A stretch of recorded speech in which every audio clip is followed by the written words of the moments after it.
सांगली महापालिका प्रशासनानं मनमानी घरपट्टी वाढ केल्यानं नागरिकातून तीव्र असंतोष निर्माण झालाय।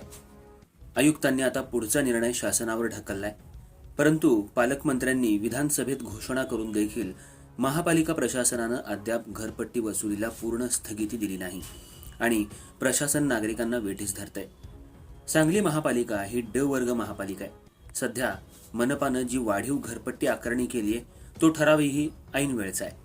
ऐनवेळच्या ठरावात धोरणात्मक आणि आर्थिक विषयावर ठराव घेता येत नाहीत हे आयुक्तांना माहीत असताना त्याची अंमलबजावणी कशी केली असा सवाल पृथ्वीराज पाटील यांनी केलाय।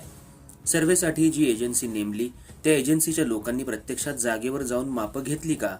तक्रार निवारण अभ्यासासाठी द्विसदस्यीय समिती नेमली, ती कुणाची आहे? ते नेमके काय कामकाज करणार याचा खुलासा होणं गरजेचं आहे। या समितीमध्ये घरपट्टीबाबत तज्ज्ञ स्थानिक व्यक्तीचा समावेश दिसून येत नाही। महापालिकेनं अद्याप सभा नियम आणि विविध कर आकारणीचे अधिकार शासनाकडून मंजूर करून घेतले नाहीत। नवीन केलेल्या झोनलाही सर्वसाधारण सभेची मान्यता घेतली नाही। तसंच 1998 ते 2015 अखेरच्या लेखापरीक्षणातील वसुली पात्र अंदाजे 600 कोटी रुपये वसूल करावेत, म्हणजे घरपट्टी वाढवण्याची आवश्यकता राहणार नाही अशी भावना सांगलीकरांची आहे।